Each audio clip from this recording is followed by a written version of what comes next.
Et bienvenue sur l'actu des sondages, c'est Stats et Société, la chaîne qui vous parle de stats et de sujets de société.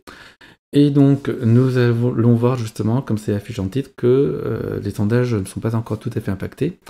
Donc au menu, on va commencer par étudier les sondages séparément. Donc ici, il y a simplement les deux Rolling OpinionWay et l'IFOP. Et ensuite, nous allons voir comment ces sondages changent le tableau de bord général des sondages, puisque je fais des graphiques qui compilent tous ces sondages-là. Et donc on va les voir en fin de vidéo pour voir un petit peu la vision d'ensemble qu'on peut avoir.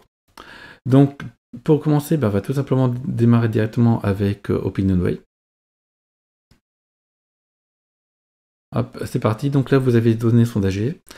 OpinionWay, donc les personnes ont été interrogées mercredi, jeudi et vendredi. Donc il faut savoir que c'est plutôt le matin. Donc les personnes interrogées mercredi et jeudi n'étaient pas au courant qu'il y avait un conflit en Ukraine. Et voilà. Ceux de vendredi possible. Et on va voir justement maintenant les intentions de vote, ce que cela donne. Hop, c'est pas le bon. Donc voilà. Donc ici, ce qu'on peut remarquer, c'est que nous avons Emmanuel Macron toujours à 24%, donc il est aussi toujours entre 24 et 25%, ceux qui sont au niveau habituel. Marine Le Pen qui prend un point, donc c'est quelque chose qu'on avait vu dans d'autres instituts de sondage, elle est plutôt en bonne forme en ce moment. Là où Éric Zemmour et Valérie Pécresse restent à 14, donc là je vais enlever Éric Zemmour pour bien voir Valérie Pécresse, donc elle est bien ici. Et Jean-Luc Mélenchon, donc toujours en bonne dynamique, il lui passe carrément à 12%, à 2 petits points d'Éric Zemmour et de Valérie Pécresse. On notera en fin de classement donc Yannick Jadot devant Fabien Roussel qui passe à 4 et Christian Taubira qui est à 3 devant Hidalgo à 2%. Donc voilà pour le premier tour selon l'OpinionWay. Maintenant on va passer à l'IFOP. Alors avant de voir les estimations même, les données sondagées. Donc voilà, donc l'IFOP c'est aussi un rolling. Donc 500 personnes interrogées mercredi, 500 jeudi et 500 vendredi. Donc par rapport à hier, hier l'IFOP, comme OpinionWay c'était 500 personnes mardi, 500 personnes mercredi, 500 personnes jeudi. Donc là on remplace ces personnes interrogées mardi par des personnes interrogées vendredi. Donc 500 personnes par jour, ce qui permet d'avoir 1500 personnes dans le panel de sondage en permanence. Donc c'est parti, on va voir maintenant les estimations selon l'IFOP. Donc voilà, donc ici Emmanuel Macron passe de 25 à 26%, donc là il est aussi dans les maintenant. Donc sur l'IFOP c'est plutôt entre 25 et 26%. Pour Macron c'est un peu plus élevé qu'OpinionWay. Bon ça arrive, c'est entre instituts, il peut y avoir quelques petits biais. On notera que cette fois-ci Marine Le Pen prend le dessus sur Éric Zemmour d'un petit point, donc on peut vraiment parler d'un coude à coude. Et Valérie Pécresse qui reste à 14%, donc un petit peu derrière. Donc ici on peut dire qu'elle est distancée par Marine Le Pen au vu des marges d'erreur qui sont de 2,5 points. Donc même si les deux marges d'erreur se recouvrent encore, elle n'a pas se passé un peu dommage au niveau des FOP, il y a quand même, ça commence à devenir sensible. Surtout, Jean-Luc Mélenchon est toujours à 11, 3 petits points derrière. Yannick Jadot est toujours à 5, Fabien Roussel à 4, et pas de changement pour la suite. Donc voilà pour des premiers tours qui sont sans trop de surprises.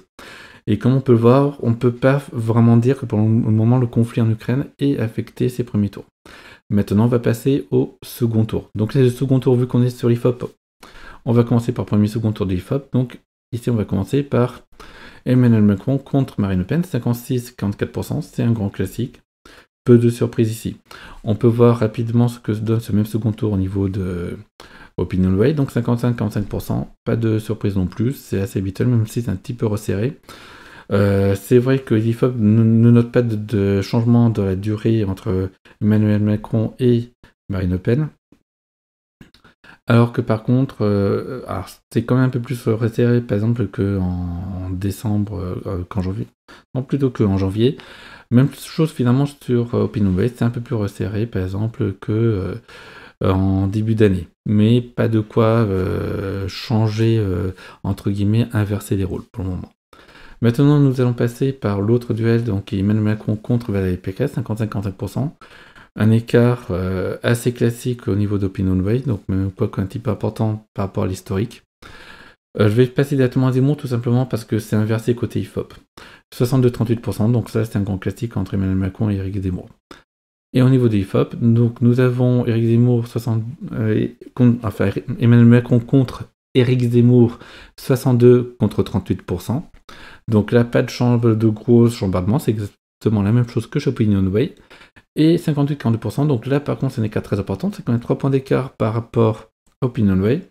Et même pour l'IFOP, c'est un record. C'est la deuxième fois qu'on atteint ce niveau-là, donc c'est un record ex-aequo avec ce qui se passait il y a 2 jours. Donc voilà pour les seconds tours. Donc maintenant, on va passer tout simplement au récap. Alors, le but du jeu des récaps, c'est que je prends tous les sondages de la semaine et je fais 2 graphiques pour les premiers tours. Je fais un graphique où je prends l'ensemble des publications sondagères. Donc là, j'ai tout simplement remplacé les chiffres de la semaine dernière par les chiffres de cette semaine. Et j'en fais un autre où je fais juste pour une sélection de sondages qui ont l'avantage de publier au moins une fois par semaine. Donc les 2 Rolling, ainsi que Harris et Elab. Et on va voir que par exemple BVA n'a toujours pas publié cette semaine et je pense qu'ils ne vont pas publier cette semaine. Tout comme Odoxa. Pour le moment, ils font partie justement des récaps, donc je vais vous les afficher maintenant. Voilà.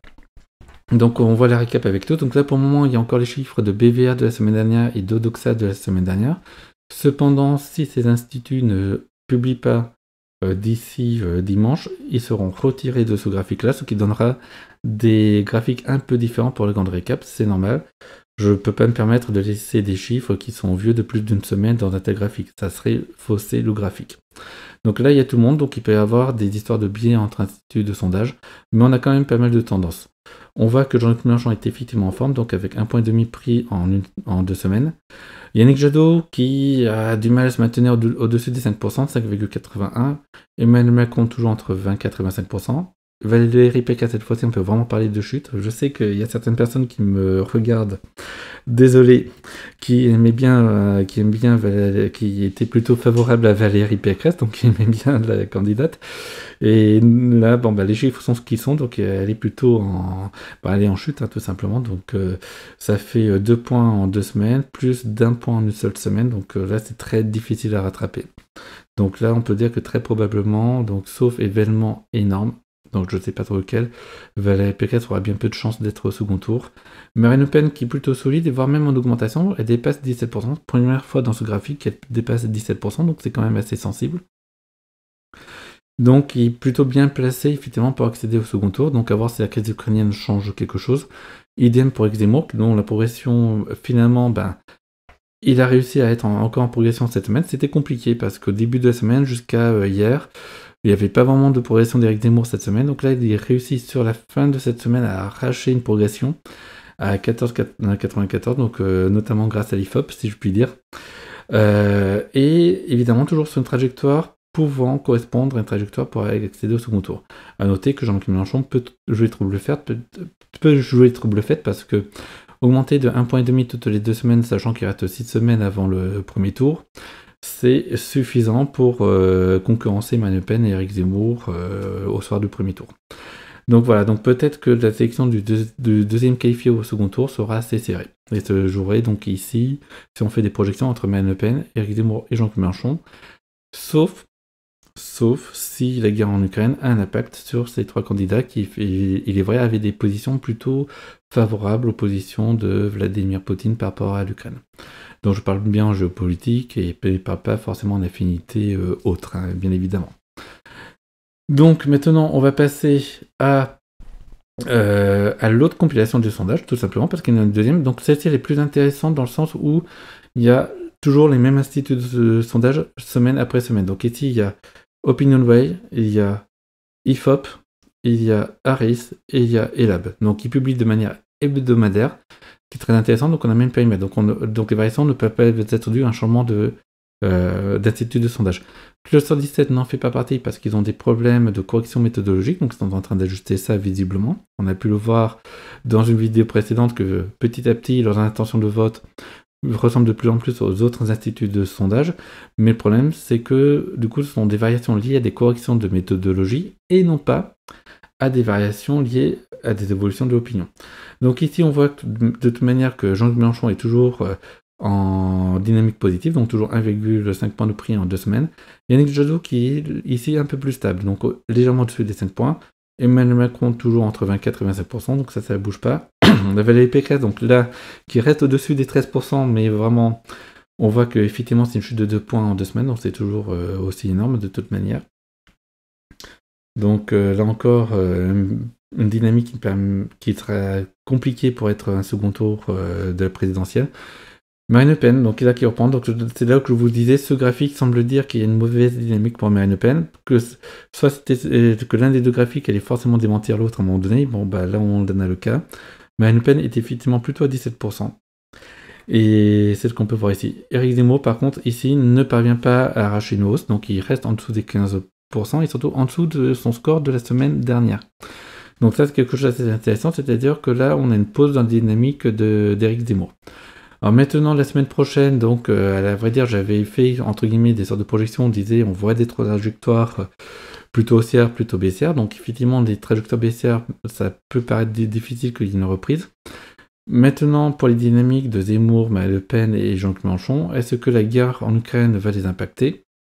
Ça va être une question. On aura vraiment une vraie réponse pour les runnings mardi prochain. Pour les autres sondages, ça sera plutôt mercredi et jeudi lorsqu'ils seront publiés à nouveau. Alors qu'on aura un début de réponse. Sachant que dans certains cas, et c'était notamment le cas pour Fabien Roussel, il me semble, une dynamique peut mettre 2 semaines à se voir en fait. Donc si ça se trouve, la semaine prochaine, on aura un petit début de quelque chose, et puis sans qu'on s'attende à quoi que ce soit, peut-être parce que la crise se sera calmée d'ici là, et je l'espère en Ukraine, mais on aura des dynamiques qui vont apparaître, et comme si c'était d'une part, mais en fait ça sera un effet retard tout simplement. On a pu observer ça dessus, donc il faut être prudent.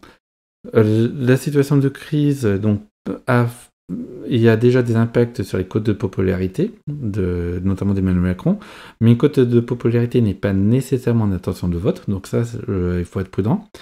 Et ensuite, entre un événement et sa traduction dans les sondages, il peut y avoir du temps. C'est-à-dire qu'on saura s'il y aura eu une dynamique ou pas de dynamique liée à la guerre en Ukraine seulement dans 2 semaines. Dans 2 semaines, s'il n'y a pas de dynamique, on pourra conclure qu'il n'y a pas eu de dynamique. Si dans 2 semaines, on voit qu'il y a des trucs qui ont bien changé, on pourra dire que peut-être que c'est la guerre qui a causé cette dynamique. Donc, il faut avoir cette prudence-là. Et de toute manière, c'est en restant sur l'actu des sondages, donc abonnez-vous, cliquez sur la cloche, que vous serez les premiers au courant de tout ça. Allez, là-dessus, donc, va s'achever cette vidéo. Donc, j'espère que cela vous a plu. N'hésitez pas à liker, à commenter, ça aide beaucoup. Partagez cette vidéo sur les réseaux sociaux, puisque là je compile les chiffres de manière à avoir vraiment une vision claire de ce qui se passe dans les sondages, là où souvent les gens vont plutôt prendre seulement ce qui les intéresse. Là je ne sélectionne pas par rapport à ça, je prends tous les sondages reconnus par la commission des sondages. Alors effectivement il y a des organismes comme Cotemi, mais qui sont pas vraiment des sondages, c'est pour ça que je ne les prends pas en compte. Donc voilà, donc là-dessus je vous souhaite une bonne fin de journée. À ciao, bonne soirée, au revoir.